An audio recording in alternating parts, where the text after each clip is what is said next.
"You're not the one for me," the Millionaire CEO shouted. She walked away, and 2 years later he realized his mistake when he saw her with a beautiful girl. The words fell between them like a door closing. For a moment, even the rain seemed to pause outside the towering glass walls of Alexei's holdings.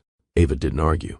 She didn't raise her voice. She simply stood there, hands relaxed at her sides, eyes steady, the kind of calm that made Ethan feel more exposed than anger ever could. "So that's it?" she asked quietly. Ethan straightened his jacket as if adjusting armor.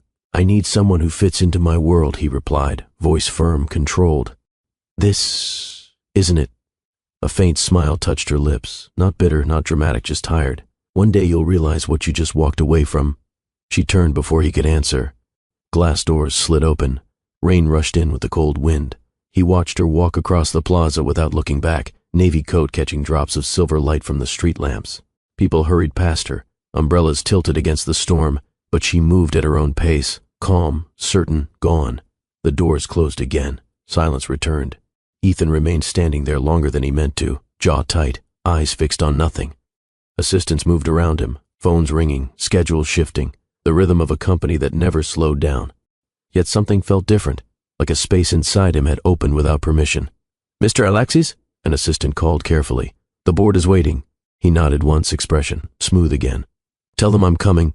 He walked toward the elevators, steps steady, shoulders straight, no hesitation, no visible regret. That was how he survived, by never looking back. 2 years later, people would say that moment defined everything, but right now, he didn't know that. Right now, he believed he had made the right choice. And maybe you've seen someone do the same, push away something real, because it didn't fit the version of life they thought they needed. If you've ever watched a person choose logic over connection, or maybe you've done it yourself, stay with me, because this story isn't just about success or regret. It's about the moment someone realizes strength isn't always found in control. Welcome back to Mr. Cooper Stories, where every story moves beyond surface choices into the quiet decisions that shape who we become. If you enjoy stories that feel honest and grounded, take a second to subscribe and join the journey. It helps this channel grow and brings you more narratives like this one. Now, let's go back to where it truly began. Rain slid down the mirrored walls of Alexei's holdings, turning the city lights into long streaks of gold and white. The building stood tall over Manhattan, a symbol of ambition carved into the skyline. Employees moved quickly through the lobby, voices low, footsteps sharp against marble floors. At the center of it all walked Morton Alexis, known to most simply as Ethan, 34, self-made millionaire, CEO before most people finished discovering who they wanted to be. He moved through the space like someone untouched by noise. Conversations quieted as he passed, heads turned, not out of fear exactly, but respect sharpened by distance. "Morning, sir," one employee said.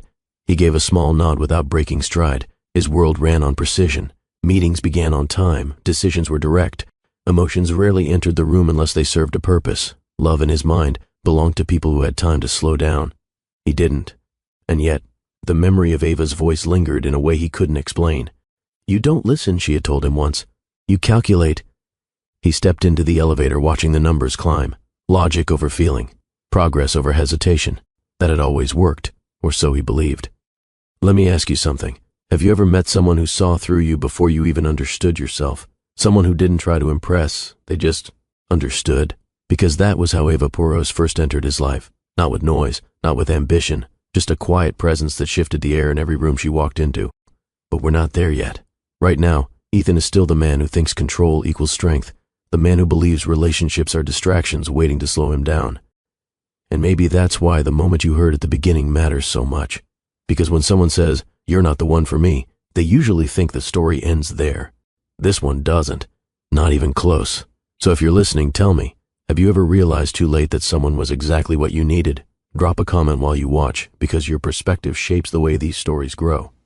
Now take a breath, because before the rain, before the goodbye, before the words that echoed louder than any boardroom decision, there was a meeting that changed everything.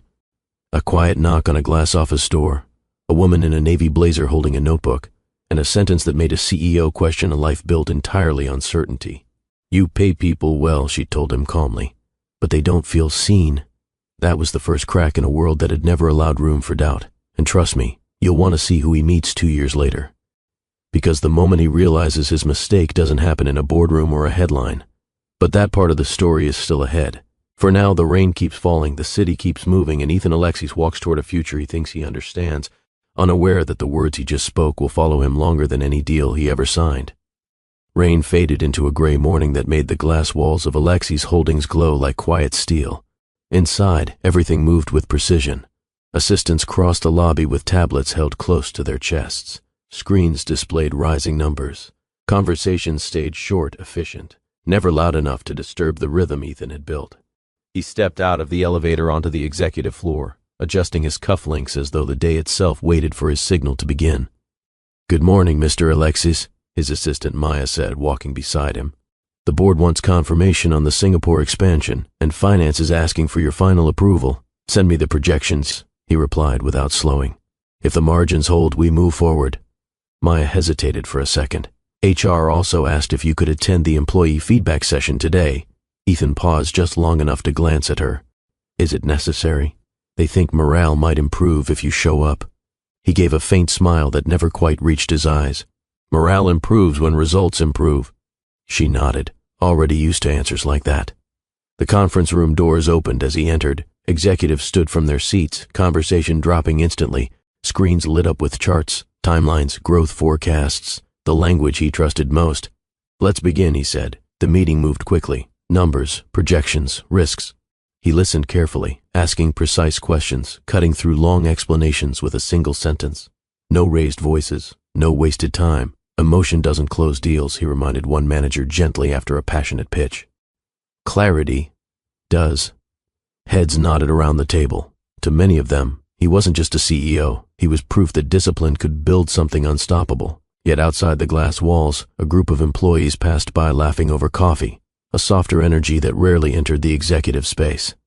When the meeting ended, Ethan remained seated for a moment, eyes resting on the skyline beyond the window. The city looked endless, full of ambition stacked on ambition. Maya returned with a tablet. "You have a lunch meeting with a consultant this afternoon," she said. "Someone HR recommended. Another efficiency expert?" he asked. "Not exactly. More organizational culture." He raised an eyebrow. "We already have structure." She apparently helps companies understand why people leave even when they're successful.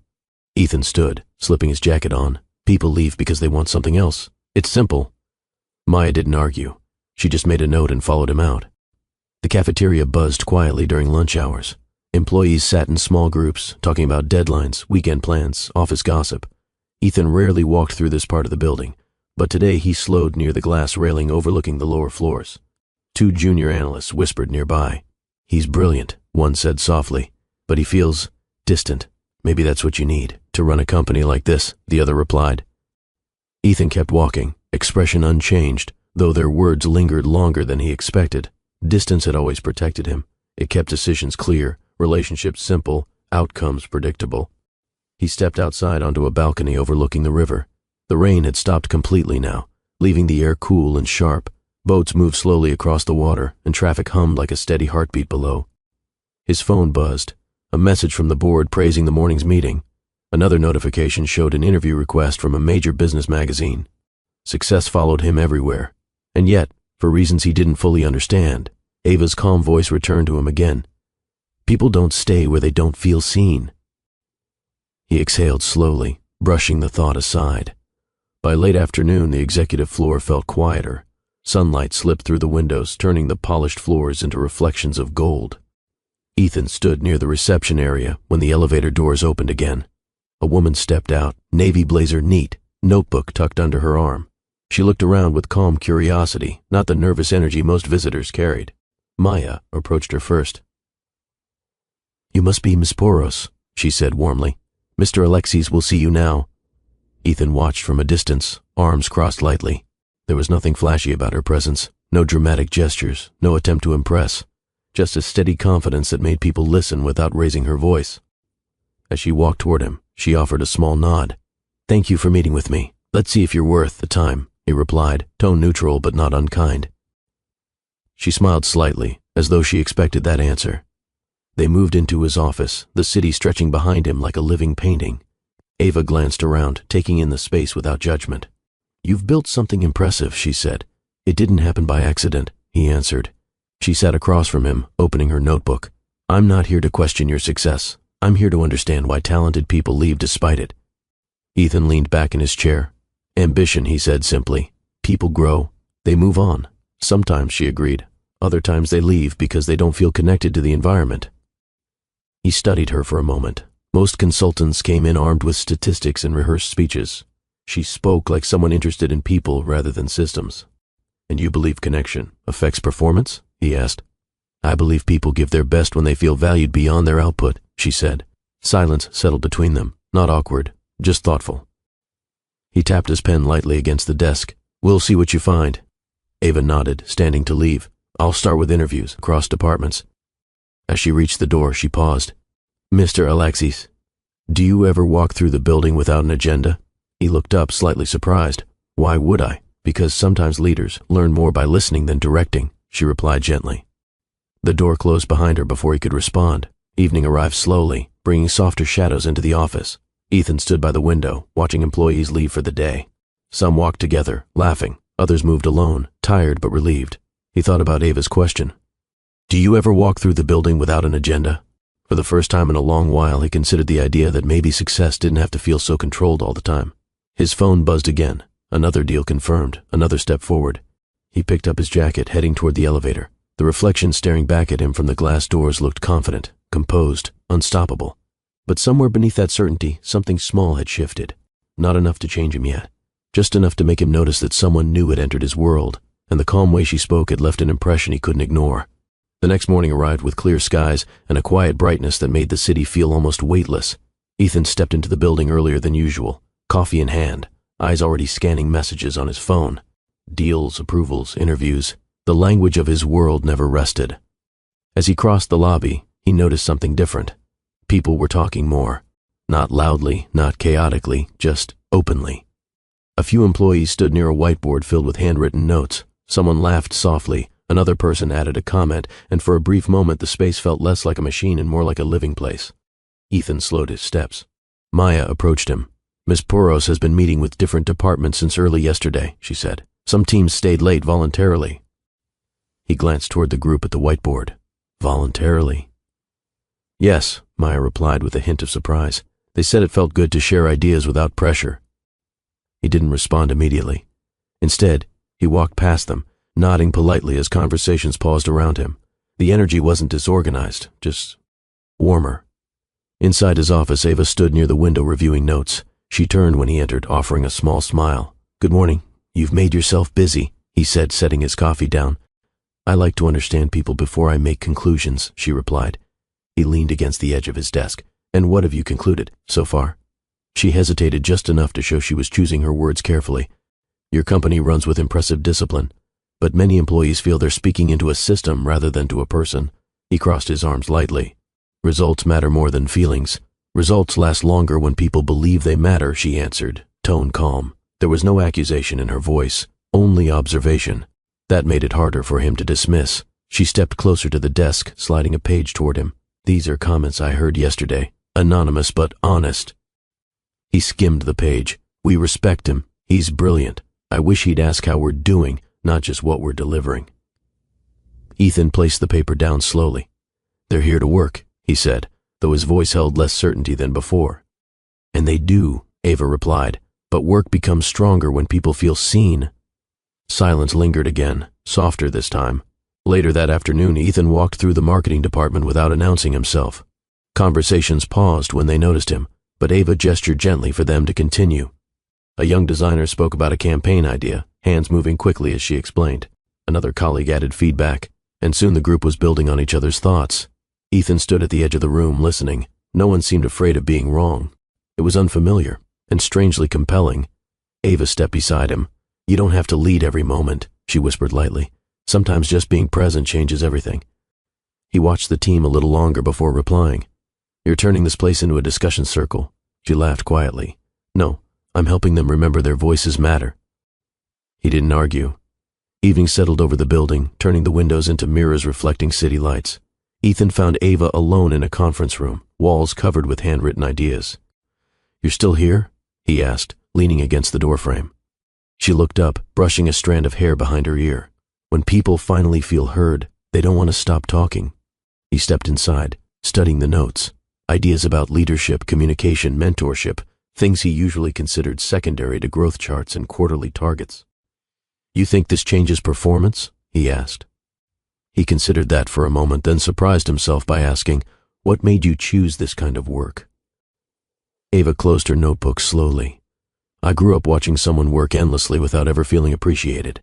I decided I wanted to help others avoid that kind of emptiness. The honesty in her voice caught him off guard. He nodded once. You're persistent, and you're more observant than you pretend, she replied. A faint smile tugged at the corner of his mouth before he could stop it. Days passed, and the building's atmosphere continued shifting in small ways. Ethan began attending brief check-ins without dominating the conversation. He asked questions instead of issuing commands. At first it felt unnatural, like stepping into a role he hadn't rehearsed, but he noticed something unexpected. People responded differently. Ideas flowed faster. Meetings ended with quiet optimism rather than exhaustion. One evening he found himself standing beside Ava at the riverfront, just outside the building. The sun dipped low, turning the water into a ribbon of gold. You've changed this place, he admitted. She shook her head gently. You changed it. I just helped you notice what was already possible. He looked out over the water, hands resting in his pockets. I've always believed leadership meant staying ahead of everyone else. Maybe it also means walking beside them sometimes, she said.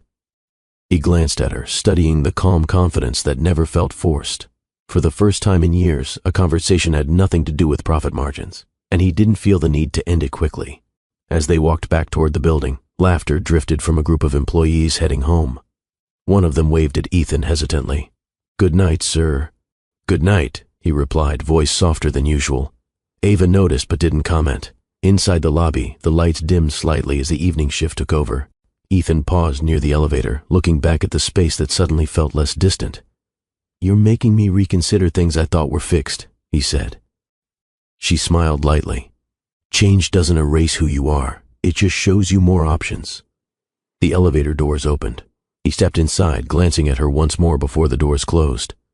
The reflection in the mirrored walls looked almost the same as always, composed, confident. But something inside him felt curious, not about a deal, not about success, about her. And he didn't yet realize that curiosity would grow into something powerful enough to challenge every decision he thought defined him. Late nights at Alexi's Holdings had always carried a quiet intensity. Screens glowed against the dark glass walls, keyboards clicked in steady rhythm, and the city beyond the windows shimmered like a field of distant stars. For Ethan, nights like these used to feel comfortable, predictable, focused. Now they felt different. He stood near the conference table watching Ava speak with a small group from HR. She wasn't giving orders or presenting slides. She was listening, asking simple questions, writing notes while people talked openly. No one seemed tense. No one rushed their words. When the meeting ended, she gathered her papers slowly. You stay later than most consultants, Ethan said, stepping inside. She glanced up. You stay later than most CEOs. Work doesn't finish itself, he replied. She closed her notebook. Neither do conversations. They walked toward the hallway together. The office felt quieter than usual, only a few lights left on across the floor. Have you always treated everything like a competition? Ava asked gently. He raised an eyebrow. Competition creates progress, or distance, she said. He didn't answer immediately. Instead, he opened the door to his office, gesturing for her to sit. She chose the chair by the window rather than the one directly across from him, turning slightly toward the city lights. What about you? He asked. What makes you believe connection matters this much? Ava rested her hands on her lap, thoughtful. Because I've seen what happens when people achieve everything except closeness. Success feels quieter when you have no one to share it with. He leaned back in his chair. You think that's my situation? I think you're used to standing alone, she replied softly. And maybe you don't realize you don't have to. Her words lingered longer than he expected. Over the next few days, their conversation shifted naturally from business into something more personal. It wasn't sudden or dramatic, just small moments that grew into longer exchanges. One evening they walked along the riverfront after work, the air cool and calm, lights from passing boats reflected on the water, stretching into long trails behind them. You've built your life around control, Ava said quietly. Doesn't that get exhausting? He gave a faint laugh. Control keeps things simple. Simple isn't always fulfilling, she replied. They stopped near the railing. People passed behind them, joggers, couples, friends laughing. But Ethan barely noticed. His focus stayed on her calm expression. I grew up believing losing wasn't an option, he admitted after a pause. Every achievement felt like proof I deserved to be here. And now? She asked. Now it just feels expected. Ava nodded slowly. Maybe you're allowed to want something beyond expectations. He looked out at the water, considering her words. No one had spoken to him like this before, without fear, without trying to impress him. "And what do you want?" he asked. She smiled softly. "Balance. A life where success doesn't silence everything else." Inside the building the following week, employees greeted Ava warmly as she passed. Ethan noticed how easily she remembered names, how naturally people trusted her. During one strategy meeting, he caught himself asking a junior analyst for her opinion, something he rarely did before. The room shifted slightly, energy becoming more collaborative. Afterward, Ava met him near the elevator. "You asked questions today," she said. "That's surprising," he replied. "Only because you usually arrive with answers," she teased. He found himself smiling again, a reaction that once felt unnecessary. Another late evening brought them back to the conference room filled with handwritten notes. Ava stood by the board, reading through ideas. "You're still adding to this?" he asked. She nodded. "Every conversation reveals something new." He studied the notes, recognizing phrases employees had shared, hopes, frustrations, small victories. "Does it ever feel overwhelming?" he asked. She turned toward him. "Listening to people isn't heavy when you care about what they're saying." He considered that for a moment. "You make it sound simple." "It is simple," she replied. "Just not easy." Silence settled between them again, comfortable this time. As weeks passed, a quiet routine formed. Late dinners at the office cafe, short walks after long meetings, conversations that drifted from leadership philosophy into childhood memories neither of them expected to share. One night, Ethan surprised himself by opening up about his early years, the pressure to succeed, the expectation to be flawless. "My father believed emotions made people weak," he said, voice steady but softer than usual. "So I learned to hide anything that slowed me down." Ava listened without interruption. "That sounds lonely," she said gently. He shrugged. "It made me strong." "Strength doesn't have to mean distance," she replied. Her words settled in the space between them, not demanding agreement, just offering a different perspective. The company continued evolving quietly. Laughter appeared more often in hallways. Teams collaborated without waiting for strict approval. Ethan noticed the difference, even if he didn't always admit it aloud. One evening, as they walked toward the exit together, he stopped near the glass doors. "You've changed this place," he said again, more certain this time. She shook her head with a small smile. "You changed it. I just helped you notice what was possible." He studied her face, realizing how much he had begun to value these conversations, how they grounded him in a way nothing else did. Outside, the night air felt calm, carrying the distant sounds of traffic and music from a nearby street performer. "You're different from anyone I've worked with," he admitted. "Different good or different difficult?" she asked lightly. He hesitated, searching for honesty. "Different, necessary." The word surprised him as soon as it left his mouth. Ava didn't respond immediately. She just walked beside him toward the riverfront, steps unhurried, and for the first time in years, Ethan didn't feel like he needed to be ahead of anyone. He felt present, a quiet shift, almost invisible, but strong enough to begin changing the direction of his life in ways he wouldn't fully understand until much later. The charity gala arrived on a night filled with soft music and warm light spilling from the grand ballroom windows. Ethan rarely attended events like this unless they connected to business strategy, but tonight felt different even before he stepped through the entrance. Inside, conversations blended into a gentle hum. Guests moved across the polished floor, glasses raised, laughter low and refined. He adjusted his cufflinks, scanning the room with the calm focus he carried into every environment. Then he saw her. Ava stood near the center of the ballroom, speaking with a small group of donors. Her silver dress reflected the glow of the chandeliers, simple yet striking. Nothing extravagant, just effortlessly elegant. For a moment, Ethan forgot why he had come. She noticed him a second later and smiled. "You clean up well, CEO, and you look..." He paused, choosing honesty instead of something rehearsed, like the calm in a loud room. She laughed quietly. "That might be the nicest thing you've said all week." He offered his arm without thinking. She accepted, and together they moved through the crowd, exchanging greetings with guests. Ethan answered questions about the company, but his attention kept drifting back to her presence beside him, steady, grounding. During a break between speeches, they stepped onto the balcony overlooking the city. Cool air replaced the warmth of the ballroom, carrying distant sounds of traffic below. "You're quieter than usual tonight," Ava observed. "I'm thinking," he replied. "Dangerous habit," she teased. He leaned against the railing, watching the lights stretch endlessly across the skyline. "I used to come to events like this just to maintain connections," he said. "Now I notice the people more than the deals." She studied him thoughtfully. "That's not a small change," he glanced at her. "You keep saying I'm changing." "Because you are," she answered gently. You're just not used to noticing it yet." Music drifted out from inside, slow and steady. For a moment, neither of them spoke. The silence felt comfortable, almost fragile. "What made you believe people deserve more than just expectations?" he asked suddenly. Ava rested her hands on the railing. "Because expectations alone don't make anyone feel valued. Growing up, I watched people work endlessly just to meet standards that kept moving. No one ever asked how they felt." He listened carefully, the honesty in her voice pulling him closer. "You built strength to survive," she continued softly. "But strength doesn't have to mean distance." The words settled deep. Without thinking, he reached for her hand. She didn't pull away. City lights shimmered beneath them, and for the first time Ethan felt a sense of stillness that had nothing to do with control. "You make everything feel slower," he admitted. "Not slower," she corrected gently. "Just real." Inside, applause rose as another speech ended. Neither of them moved immediately. He found himself telling her things he rarely shared, the pressure he felt early in his career, the fear of losing momentum, the way success sometimes felt like a responsibility rather than a reward. Ava listened without interruption. "You don't have to carry everything alone," she said when he finished. He exhaled slowly. "I'm not used to letting anyone see that side." "Maybe you're ready to," she replied. As the evening continued, they returned to the ballroom. Guests invited them into conversations, photographers captured candid moments, and laughter filled the air. Yet Ethan felt more aware of Ava than anything else around him. At one point, a colleague approached him with news about a potential merger. "We should talk strategy tomorrow," the man said quietly. Ethan nodded, though his attention drifted.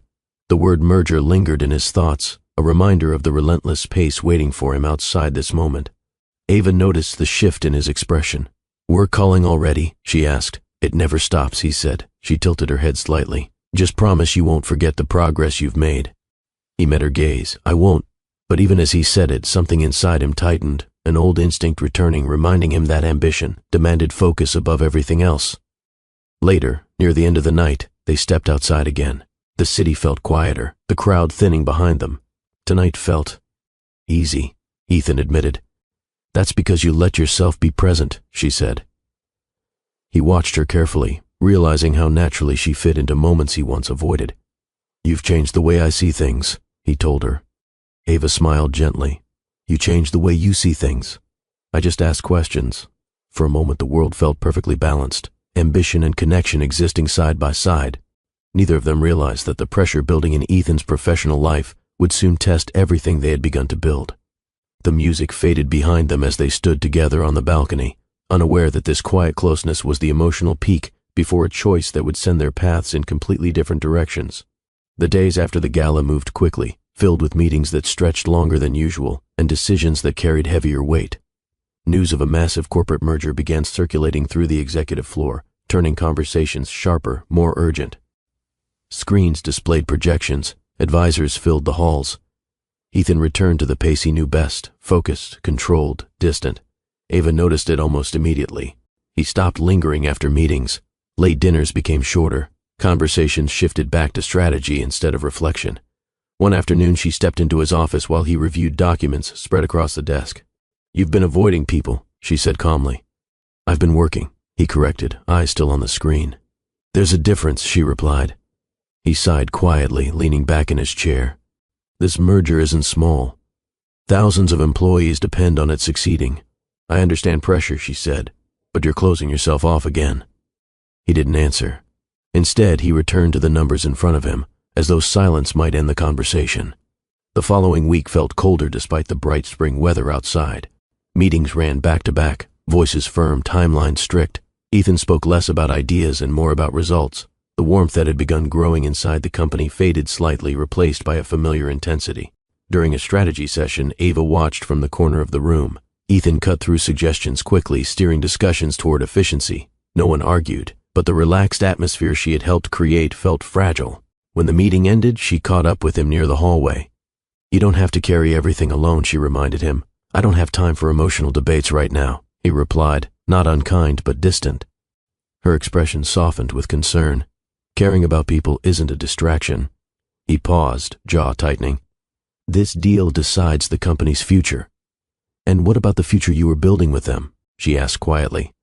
He looked away, gaze fixed on the glass wall across the corridor. For a moment it seemed like he might respond differently, but the old instinct to stay guarded took over. "We'll talk later," he said. She nodded, though the space between them felt heavier than before. Evenings returned to long stretches of silence. Ethan stayed in his office long after most employees left, reviewing contracts and forecasts. The city lights blurred beyond the windows, reflecting off the polished desk. One night, Ava found him still working near midnight. "You missed the team dinner," she said gently. "I had deadlines," he replied.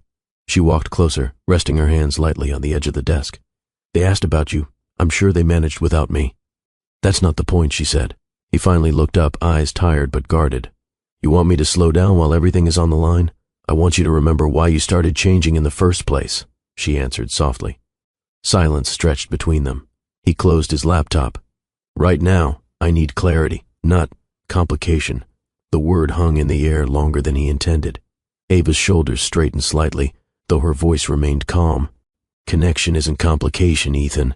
He stood, pacing toward the window. "Maybe not for you. For me, it is." Days turned into weeks, and the distance grew quietly. Conversations became shorter, filled with practical updates instead of personal reflections. Ava continued her work with employees, but the easy rhythm she once shared with Ethan faded. One evening they crossed paths near the lobby. Employees greeted Ava warmly as she walked in, but Ethan barely slowed his stride. "You look exhausted," she said. "I'm fine." "You don't have to pretend with me," she replied. He hesitated, tension visible in his posture. "I don't know how to balance everything right now." "Start by not shutting me out," she said gently. He nodded without fully meeting her eyes, then continued toward the elevators. The merger announcement finally went public, bringing praise from investors and media attention that filled Ethan's schedule even more. Interviews, strategy calls, late-night negotiations, the world he understood completely. Yet in quiet moments he noticed Ava watching him from across the room, concern mixed with patience. During a small team meeting, she approached him after everyone else left. "You're becoming someone you promised you didn't want to be again," she said softly. "And what if that's the person I need to be to protect this company?" he asked. Her gaze didn't waver. Protection doesn't have to come at the cost of connection. He exhaled slowly, frustration creeping into his voice. "I don't know how to do both right now." She nodded, understanding, yet disappointed. "Then at least be honest about what you're choosing." Snow began falling unexpectedly one evening, covering the city in a quiet layer of white. The building felt nearly empty, most employees already home. When Ethan entered, he immediately sensed the seriousness in her expression. "We need to talk," she said. He closed the door behind him, tension already rising. Outside the window, snowflakes drifted slowly past the glass, turning the city into a silent backdrop. "What's wrong?" he asked. She met his eyes. "I feel like I've become another project to you, something you focus on when it's convenient." "That's not fair," he replied quickly. "Isn't it?" she asked, voice still gentle. "You used to listen. Now you avoid anything that feels personal." He rubbed his temple, exhaustion mixing with defensiveness. "I don't have space for emotional complications right now." Her expression shifted, not angry, just quietly hurt. "So that's all this was?" she asked. "A phase while things were calm?" He hesitated, struggling between honesty and fear, and then the words came out, sharper than he intended. "You're not the one for me," he said. "I need someone who fits into my world." Silence filled the room. Snow continued falling outside, soft and relentless. Ava stood slowly, eyes steady despite the pain behind them. "One day," she said quietly, "you'll understand what you just walked away from." She picked up her coat, turning toward the door. Ethan didn't stop her. He told himself it was necessary, logical, strong. The door closed gently behind her, leaving him alone with the echo of his own voice, and a choice that would follow him long after the merger succeeded. Success came quickly after that night. Headlines praised Alexi's holdings for its bold expansion. Investors called Ethan visionary. Interviews filled his calendar, cameras flashing as he spoke about innovation, leadership, and the future of global business. From the outside, nothing had been lost. Inside, everything felt quieter. The executive floor carried the same polished rhythm, yet the warmth Ava had introduced seemed to fade into memory. Meetings were efficient again, decisions sharp and final. Employees still respected him, but the ease that once lived in conversation slowly disappeared. One evening, Ethan stood alone in his penthouse apartment, the skyline stretching endlessly beyond the windows. Awards lined a glass shelf. Messages of congratulations filled his phone. He set the device down and stared at the city below. For the first time in years, success didn't feel like momentum. It felt still. Weeks turned into months. the company expanded internationally. Ethan appeared on magazine covers, praised as a leader who balanced risk with precision. Yet during interviews, when journalists asked about his personal life, he redirected the conversation back to business. Late at night, he sometimes remembered the conference room filled with handwritten ideas, the riverfront walks, the quiet way Ava listened without judgment. He never reached out.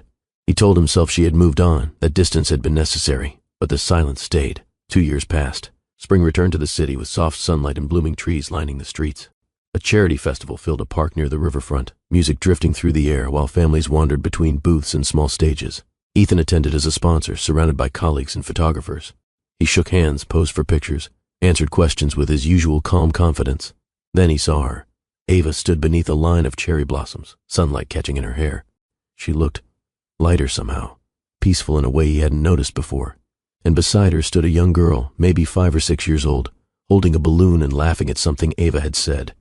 The world around him seemed to quiet. He stepped closer slowly, unsure whether she would recognize him first. Ava turned, and their eyes met. For a brief moment, neither of them spoke. "Hi, Ethan," she said gently, voice calm but warm. "Hi," he replied, surprised by how unsteady the word felt. The little girl looked up curiously. "Mama, who's that?" Ava rested a hand on her shoulder. "This is an old friend," she said softly. "Ethan, this is Cassandra, my daughter." Cassandra waved shyly, smiling with bright, open curiosity. Something inside him shifted, not dramatic, not overwhelming, just a quiet realization that time had moved forward in ways he hadn't expected.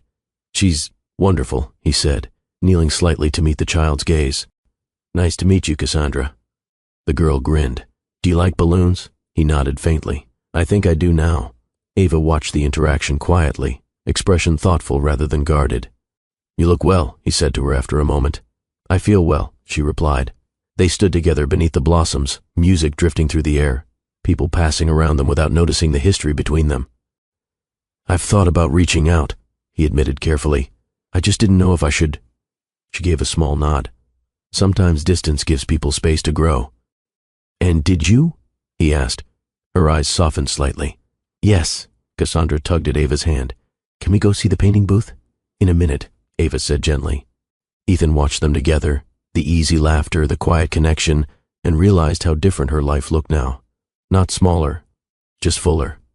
"I'm glad you're happy," he said. "I learned to stop trying to prove my worth," she replied. "That changed everything." Her words carried no accusation, only honesty. Over the next hour, they crossed paths again at different parts of the festival. Conversations felt cautious but natural, small updates about work, about life, about the years that had passed. Cassandra quickly warmed to Ethan, asking him endless questions about the city skyline and the boats on the river. He found himself answering with patience he didn't know he possessed. At one point, the child ran ahead toward a group of performers, laughter trailing behind her. "You've changed," Ava said quietly. He exhaled, watching Cassandra spin in circles. "I realized control doesn't always mean strength." She studied him, searching for something deeper than words. "Growth isn't about perfect sentences," she said. "It's about consistency." "I know," he replied, "and I'm not here to ask for anything you're not ready to give." For the first time since they reunited, her smile carried warmth without distance. The afternoon faded into evening, lights turning on around the park. As Ethan prepared to leave, Cassandra ran back to Ava, holding a small painted flower. "Look what I made," she said proudly. "It's beautiful," Ava told her. The child handed it to Ethan unexpectedly. "You can keep it," she said. "So you remember today." He accepted it carefully, surprised by how meaningful the small gesture felt. "Thank you," he said softly. Ava watched the moment with quiet understanding. "Maybe we'll see you around," she said as they prepared to part ways. "I'd like that," he answered. As he walked away from the festival, the sound of Cassandra's laughter followed him through the air. For the first time since the breakup, he didn't feel trapped by regret. Instead, he felt something quieter, a chance to become someone different. And though he didn't know where their paths would lead, one thing was certain. The story he thought had ended 2 years ago was only beginning to take a new shape. The days after the festival didn't rush forward the way Ethan expected. There were no dramatic messages, no sudden confessions, just small, quiet moments that slowly brought him back into Ava's world. It started with a simple invitation to a community volunteer event near the riverfront. He almost declined. His calendar was full, deadlines waiting, meetings stacked one after another. The old version of him would have chosen work without hesitation. But something about the painted flower Cassandra had given him, still resting on his desk, made him pause. He showed up early that Saturday morning. The park buzzed with activity. Volunteers arranged tables, children painted signs, music played softly from a speaker near the stage. Ava stood near a booth handing out supplies, sleeves rolled slightly, hair pulled back casually. "You came," she said, a hint of surprise in her voice. "I said I might," he replied, offering a small smile. Cassandra ran over, eyes lighting up. "You're here. Mama said you're very busy." "I guess I made time today," he said, kneeling to her height.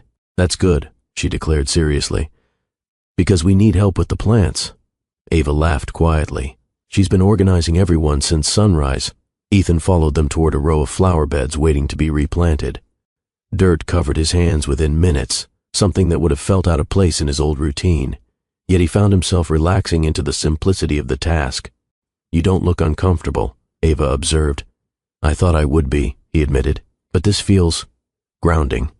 She nodded. "Sometimes slowing down lets you notice things you've been missing." They worked side by side in comfortable silence. No pressure, no expectations, just shared presence. Over the following weeks, similar moments began to form a quiet pattern. Coffee after volunteer shifts, short walks while Cassandra chased pigeons across open squares, conversations that stayed honest without rushing toward resolution. One afternoon, Ethan helped Cassandra build a small kite. She held it up proudly before running toward the open field. "You're good with her," Ava said, watching from a distance. "I'm learning," he replied. "She makes things simple." "She also notices sincerity quickly," Ava added gently. He glanced at her. "Are you testing me?" She shook her head.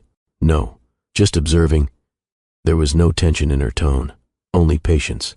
It made him realize how different their connection felt now compared to before. Less intense, more steady. Inside Alexi's holdings, changes began reflecting the growth he experienced outside of work. Ethan started arriving earlier for team discussions, listening more before making decisions.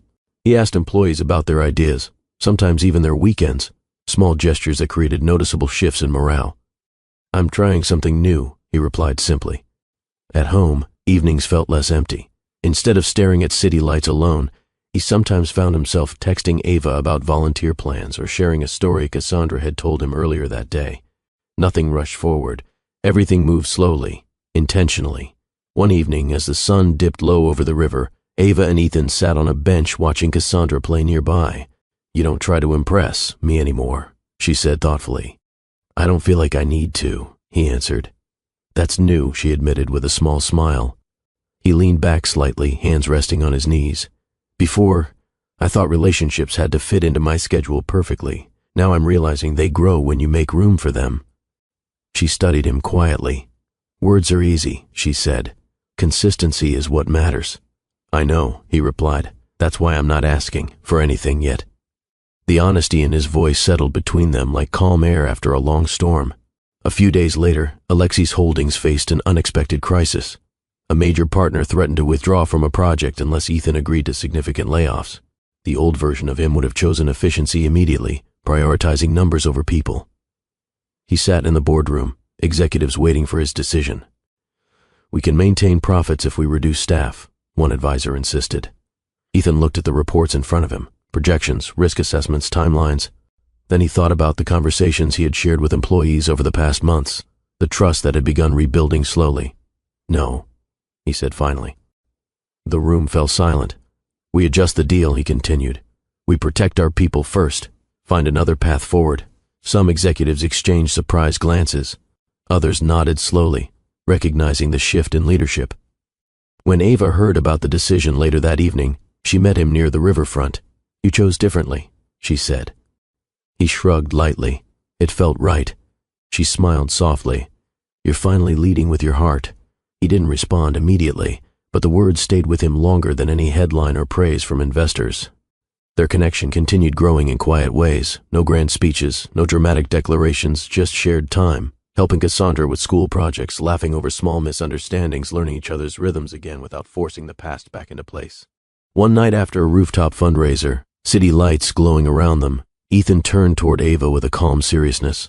"I thought control made me strong," he said quietly. "But losing you showed me how afraid I was of connection." She listened carefully, eyes searching his. "I'm not asking for anything you're not ready to give," he added. "I just want to keep showing up, honestly." Her smile carried warmth this time, not the guarded distance he remembered from their reunion.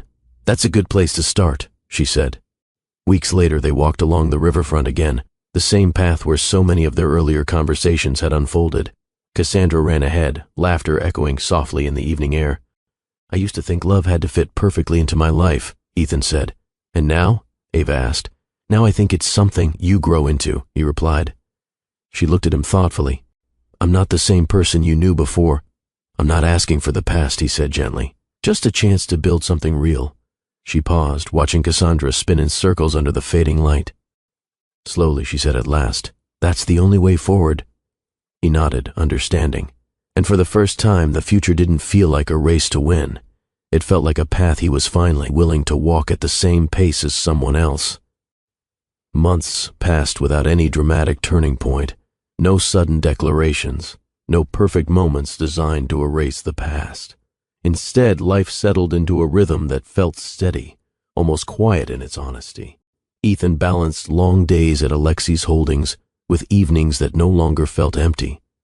Some nights he stayed late at the office guiding new projects, but he also learned when to close his laptop and leave.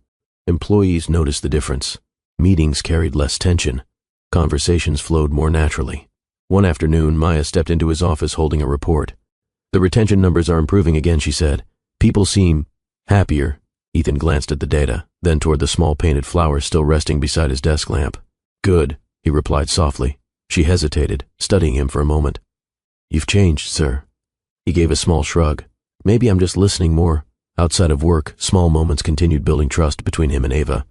He helped Cassandra prepare a school presentation, sitting at the kitchen table while she colored bright drawings of city buildings.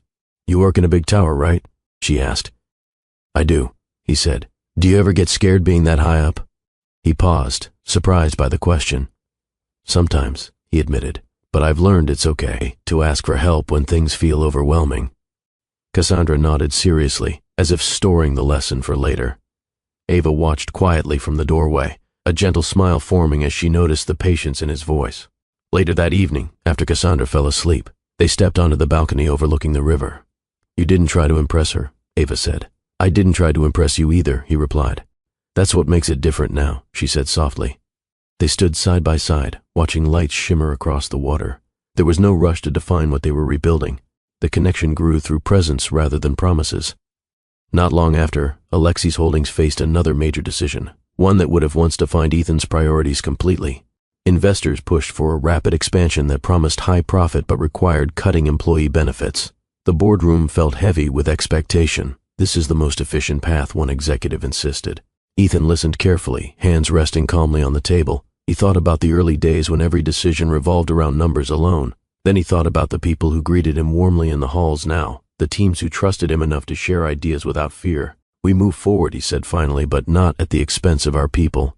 Adjust the strategy. A few executives looked surprised. Others nodded slowly, recognizing the strength behind the decision. After the meeting, Ethan stood alone by the window, watching the city stretch endlessly below. For the first time, choosing empathy didn't feel like a risk. It felt like clarity. That evening, he met Ava near the riverfront. Cassandra ran ahead, chasing bubbles from a street performer, laughter echoing through the air. I heard about your decision, Ava said. News travels fast, he replied lightly. She tilted her head. You didn't hesitate, did you? No, he said, because I finally understand that leadership isn't just about winning deals. Her eyes softened. You're finally leading with your heart. He smiled faintly. I think I always had one. I just didn't know how to use it. As summer approached, their connection deepened in small, meaningful ways. Weekend walks became routine. Shared meals turned into quiet conversations about hopes, fears, and the future, not as a perfect plan, but as something unfolding naturally. One evening, after helping Cassandra finish a science project, Ethan prepared to leave. Ava walked him to the door. You used to think love meant losing control, she said. And now? He asked. Now I think it means choosing each other, even when things aren't certain. He met her gaze, understanding the weight behind her words. I'm not asking for guarantees, he replied, just the chance to keep growing together. She hesitated for a moment, not from doubt, but from care. Then she reached for his hand. No grand speech followed, no dramatic music playing in the background, just a quiet acknowledgement that something real had taken root again. Time continued moving forward. Ethan learned to balance ambition with presence, leading his company with clarity while making space for the people who mattered most. Ava watched his consistency rather than his promises, allowing trust to rebuild naturally. One evening near sunset, they returned to the same riverfront path where so many of their conversations had begun. Cassandra ran ahead, her laughter drifting back toward them. "I used to believe the right person had to fit perfectly into my life," Ethan said softly. Ava glanced at him. "And now? Now I think the right person helps you become a better version of yourself," he answered. She smiled, not dramatically, just warmly. The city moved quietly around them, lights reflecting on the water as the sky faded into evening. No perfect ending, no sudden transformation. Just two people walking side by side, choosing patience over fear, presence over distance, and understanding that sometimes the most meaningful beginnings arrive after the words we wish we could take back. The millionaire CEO who once said, "You're not the one for me," finally understood that love isn't about control or perfection. It's about growth and the courage to stay when everything inside you once said to walk away. Even after that quiet promise by the river, life didn't suddenly become perfect. There were still long work days, still moments of doubt, still conversations where silence carried more meaning than words. But something fundamental had changed, not just in Ethan, but in the way he chose to move through every part of his life. Autumn arrived gently, brushing the city with gold light and cooler evenings. Inside Alexi's holdings, the atmosphere felt different from the company he once ruled with distance alone. Employees greeted him more freely. Meetings carried collaboration instead of tension. The building no longer felt like a monument to ambition. It felt alive. One afternoon, Ethan paused near the glass walls overlooking the main floor. Teams gathered around shared ideas, voices steady, confident. For a moment, he simply watched. Maya approached him quietly. "The board says the new leadership model is setting an example across the industry," she said. He smiled faintly. "It's not a model. It's just listening." She nodded, understanding more than he explained. On his desk, the small painted flower Cassandra had given him remained untouched, a simple reminder of the day everything shifted. Outside of work, evenings grew warmer with routine. Sometimes he helped Cassandra with homework while Ava prepared dinner. Other nights they walked along the riverfront, conversations drifting between memories and plans that felt less like goals and more like possibilities. One evening, as they sat on a rooftop watching the sunset, Ava turned to him thoughtfully. "You don't rush anymore," she said. "I spent too many years running ahead," he replied. "Now I'd rather walk beside the people who matter." She studied him for a moment, then rested her hand over his. No hesitation, no guarded distance. Cassandra's laughter drifted up from the courtyard below, echoing through the quiet air. "It's strange," Ethan admitted. "I used to think success meant reaching a place where nothing could shake me. And now?" Ava asked.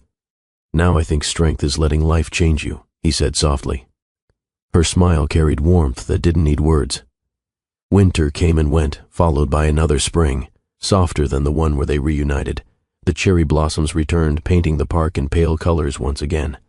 This time, Ethan walked beside Ava and Cassandra without uncertainty. He didn't try to prove himself. He didn't chase perfection. He simply showed up, consistently, honestly, letting the story grow at its own pace.